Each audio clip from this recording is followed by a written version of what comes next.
Kamusta na guys? Happy Canada Day. Kauwi ko lang from work. Meron kaming event sa work eh. Anong event? Yun nga, Canada Day. 158. Kaya yun, meron kaming special lunch. Tapos ito pag-uwi ko, yan ang ginagawa niya.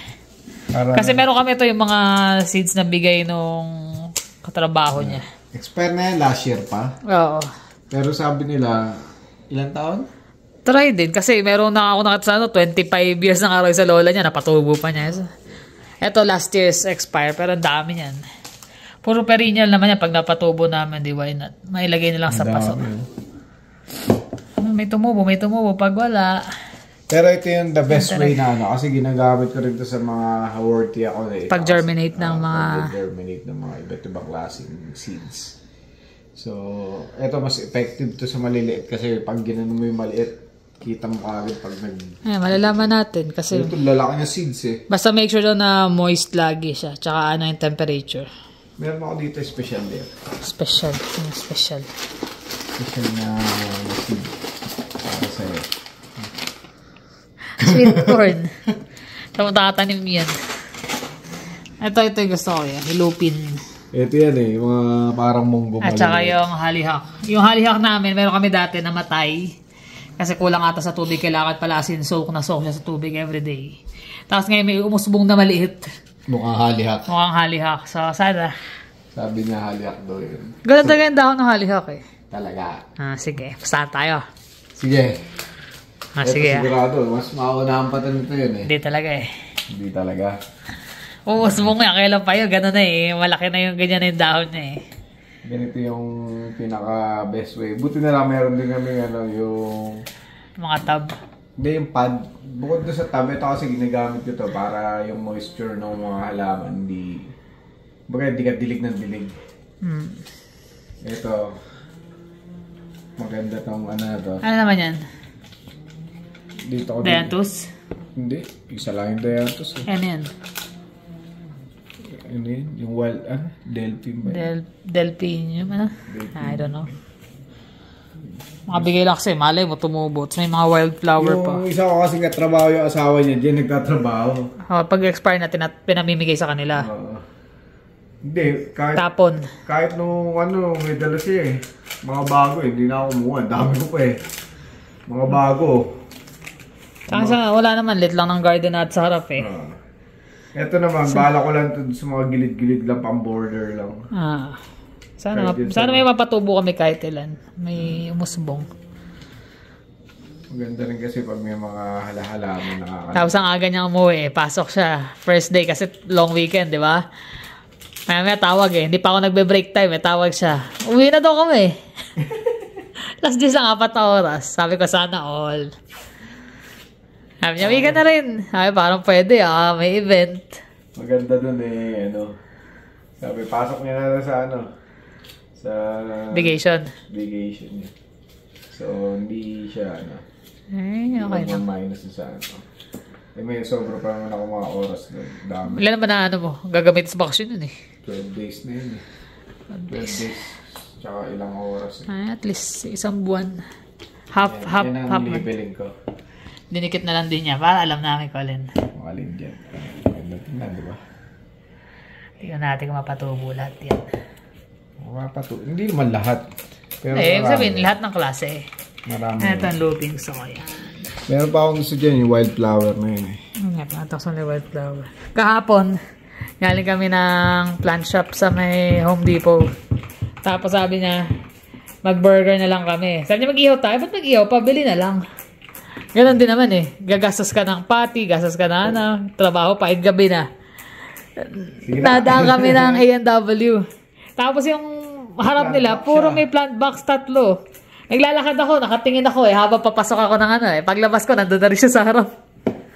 Sabi ko, ganda nagpe-picture na namin kung anong klase yung mga gaganda eh. Simple. Perennial puro perennial. Bale, next year. Kumbaga medyo mas na kami. Yung mga nakakaraan, puro alam lang namin, mga succulent, cactus, mga indoor. Pero ngayon, nagiging confident na kami unti-unti nang magtanim sa labas. Tsaka yung ginawa natin na rock garden. Malapit na. Nag-ano na yun. Naghahabaan na yung mga ibang nakatanim. So ito, iyaano natin sa... Araw. Dito sa ano ko sa mat na mainit hat. Yung pangalan, heating mat. Heating mat. Yan ang aming Canada Day. Mga halaman. Ayan na sila. Ito yung elpin time na yun. Ayun ay. Yung purple, yung bulaklak. Namulaklak na siya ng ano, ng purple. Malit na malit yung ano niya, pinong-pino. Ayan, pati yung mga lily na nagbubukahan na.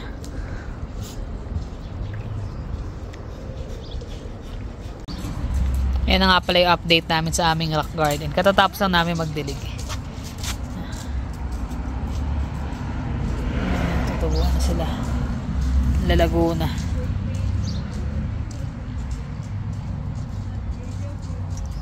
Ano to? Ito yung gusto namin ma-attain dyan. Yung ganyan siya karami.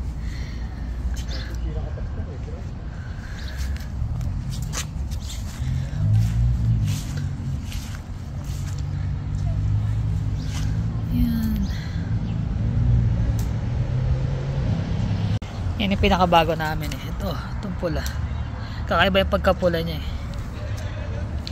Ito eh, parang mga bell na maliliit.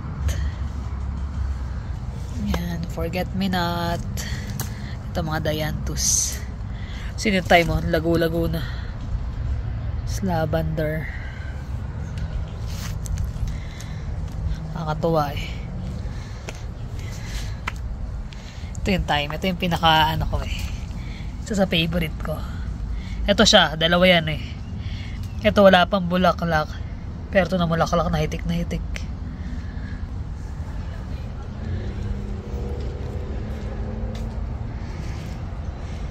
Ito nga rin, laki na nilago. Bulaklak na yung mga pink-pink na yun eh. Ano dear, sarap na tayo mo dyan. Tiga mo ba yung pura? Hindi pa. Tinanggal na yung ano yung puno sarap namin, tinanggalan niya ng mga yung patay na nasanga para magano siya, magtubuan ng dahon. Yan ang aming Canada Day. Tumambay dito. Kaya pa kami nakaupo rito sa may hagdanan. Dami na nga dumadaan. Gandang-ganda sila rito sa ano eh, sa ginawa namin. Yung sa dulo na lang na yun, matanggal yung mga damo na yan. Tapos ito yung mga cuttings galing dun sa ground cover. Puro bulaklak na eh. Nagbubukahan na eh. Kala mo bukay. Kaya ibalik sa lupa eh. No? Kaya nga eh. Kala mo bukay. Kailangan nila yun eh. Para makasurvive sila next winter. Correct. So ito yung mga hen and chicks na galing pa ng Edmonton. Sobrang liliit. Pero actually ano siya, nag-ugat na. Ito yung maganda. Ito kasama rin niya. Hindi pa namin maitanim, hanapan pa namin ng pwesto. Baka doon. Yan, may mga spot na yan, yung mga may mga kapra-kapraso. Kaya lang kasi naglalaguan gaya nung pag ice. lumago, natatabunan nila. Gaya nung ice plant na yan, no? Ang liit lang niya ngayon. Nagtabi na sila nung time. Ito, tingnan mo to.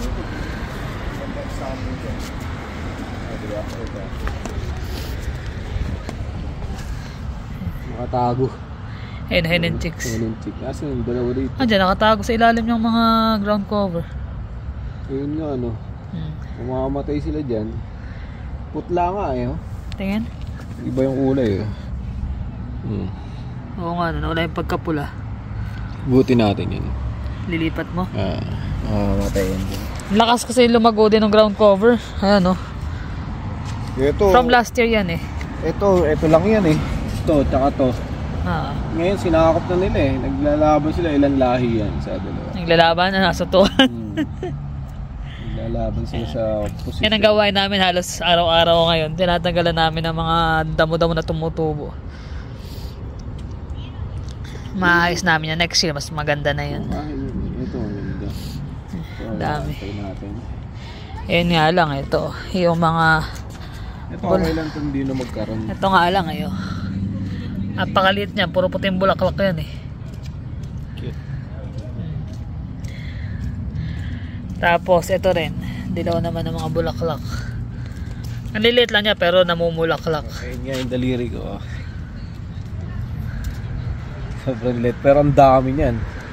Ito pinaka-konti to nung ano, ilan lang piraso yan. Ngayon halos nasakop na niya. Tsaka gusto nila sa tabi ng mga bato. Parang nagiging ano nila yan, nagiging cover nila pag sobrang init. Correct. Let's go. Ayun pa. Sa bahay namin. Bakit na? Ako'y magluluto pa ng baon na oras na. Naabot na kami ng alas 10. Pa tayo ng mga fireworks eh, no? Ngayon, di. Kasi may pasok. Kasi nag-fall nga yung Canada Day ng ano, ng Tuesday. Sabog-sabog din buko Tara, dito na tayo pa yung mga tanim. Hindi pa naliligpit. Sana pa. Tatanong pa ba natin to? Tago man din, dami na. Makuha na tayong ano yan. Hindi, ibig sabihin ano lang to parang experiment lang namin to Kasi nga dahil expired na nga siya, diba? So itatry namin, baka mapatubo, who knows. Pero yung mga wildflower, dami ko nang nilagay dyan. Try lang naman namin. Pag hindi, okay lang. Kasi libre lang naman yun. So yung mga gusto mga flower dyan, sabihin nyo lang. Pagtubo na, hindi pa natin patubo eh. Yun ang mahirap, yung magpapatubo eh. Correct. Ayun tambay init na, no? Ang init, grabe. Nag-30 kanina eh. Kaya okay. Kanina actually, nung pag-uwi nga namin, hinihintay ko siya dahil anong oras pa lang, 10:30, 11, nandito na ako eh. Hindi siya maaga. Hinihintay ko siya, sabi ko, baka makapamasyal, ganyan, or ano. Eh kaso, ano na rin, 1:30 kayo mo eh, no? 2? 1:30 ang labas ko. 2 na ako nakauwi. Kasi drive, halos na rin eh. 20 plus minutes din. So, pagdating niya, pasyal ba tayo? Ganyan. Ang init na. Sobrang init. Sabi ko, next time na lang. Mas maganda kasi. Tsaka wala marami rin mga close ko pupunta. Tsaka marami rin mga tao talaga. Kasi nga, nagse-celebrate ng Canada Day. Canada Day. Sobrang init. Sabi niya, bike tayo. Sige, nga ako. Sabi ko, kung ganyan kainit. Si Jeremy nagbike lang sandali, may binili. Init daw eh. Init eh. Kaya lintik din ang dilig namin sa sa mga halaman kasi nga bukod sa nakakatulong doon sa halaman, nakaka-press ko pa ng kapaligiran. Kaya lang meron na naman tayong mga breakage na report. So, medyo limit na naman ng tubig. Alam niyo naman.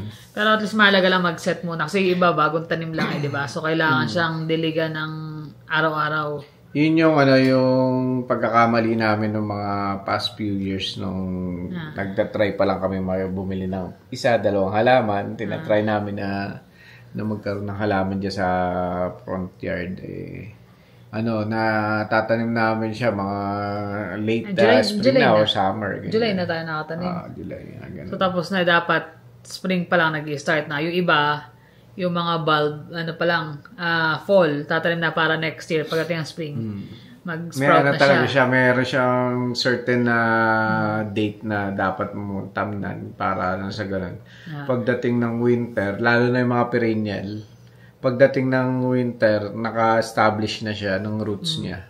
So, hindi na siya mamamatay. Tsaka hindi namin usually pinuputol yung mga yung mga bulaklak. Kailangan pala putulin mo na yun. Yung pruning, trim, pati pagkapatay na. Tapos kapag bago matapos ang summer at pa-fall na, siya, puputulin mo na para yung kumbaga yung root system niya, doon na lang magpo-focus. Yung energy niya, yung energy ng plants. Yun. Doon na lang.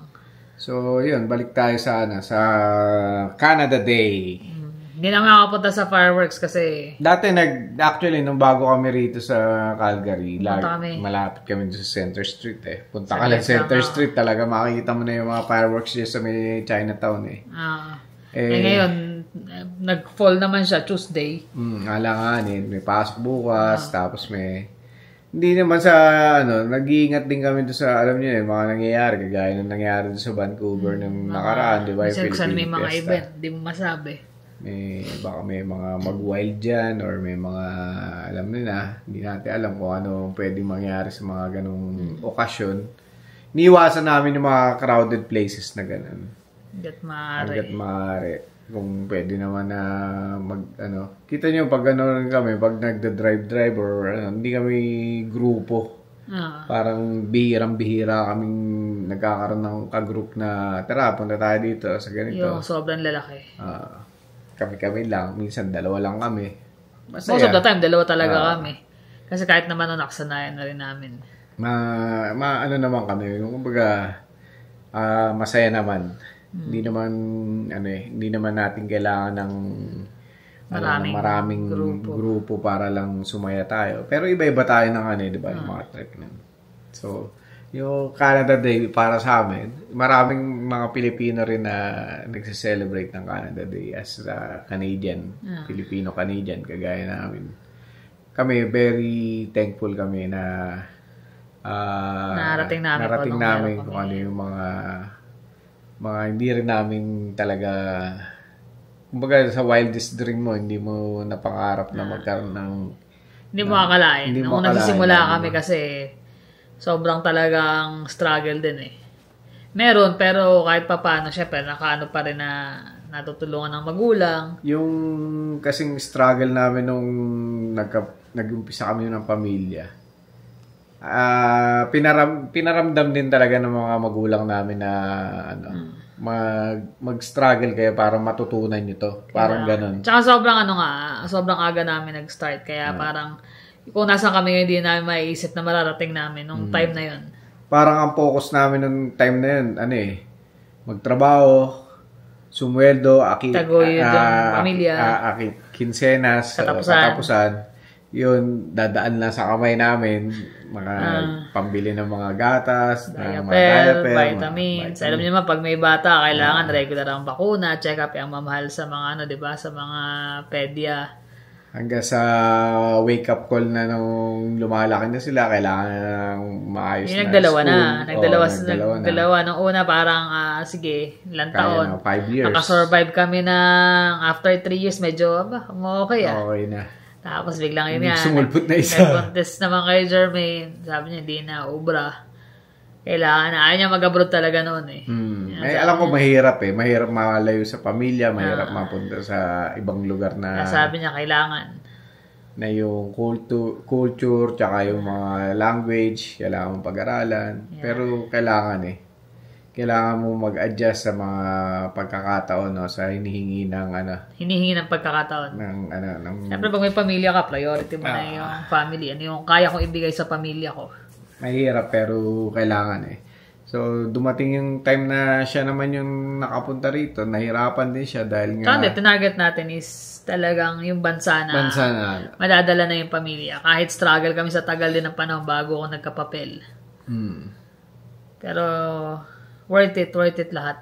Worth it yung pinaghirapan. Ang hirap pa sa nanay na malayo ka sa mga anak. Siyempre, mga bata nun. Ang lilit pa ni Jermaine. Sobra. Sin makananay yun Naririnig yung nagre-reklamo minsan kami sa mga patakaran dito, gobyerno, mga nangyayari. Pero, ganun pa man thankful kami. Sobrang thankful namin at narating namin to na nakapagpundar kami ng mga bagay dito na hindi mo inaasahan na maipupundar mo, di ba? Na makakapag-ipon ka ng ganito, wala kay ganyan. Mga papag-aral at mapapalaki mo ng maayos. Sobrang laki ng dalawa. Kaya kami tsaka nakatapos, di ba? Kumbaga narating din nila. Sabi nga nila, kaya tayo nag-Canada para sa mga anak natin pagdating ng future. Yun naman talaga ang number one priority. Sana hindi nawawala sa ating mga, natin yung kulturang Pilipino. Na kahit na Canadian citizen na kayo or permanent resident na, huwag niyong tatanggalin yung mga kultura natin na pagiging Pilipino. Correct. Pero syempre, mag-a-adapt tayo sa culture din. Mag-a-adapt tayo. Hindi yung ipipilit natin yung mga gawin na o nakasanayan natin sa Pilipinas na dumura o magtapon dito, tumawid kung saan. Pero ang ganda sa Pilipino, pagdating sa bansang titirahan nila, nakakapag-adjust. Marami talaga nakakapag-adjust. Tsaka yung hindi mawala yung maging thankful ka sa bansa na kinupkup ka So, hindi kagaya ng mga, siyempre, naikukumpara din namin yan dahil hindi lang naman Pilipino mga immigrants dito, marami rin. Hindi, yung mga iba, sila yung gusto nila, yung kultura nila, i-apply nila rito, tayo yung mga Canadian na mag-adjust sa kanila, kagaya na lamang ng mga ibang lahi na talagang magrarally pa dyan, magagalit. Hindi na dapat. Pag ganun. Magpe-fiesta, sasara yung kalsada. Diba? Yung mga ganun. Parang, okay lang naman yun. Kaya lang, wag yung lagi na ganun, di ba?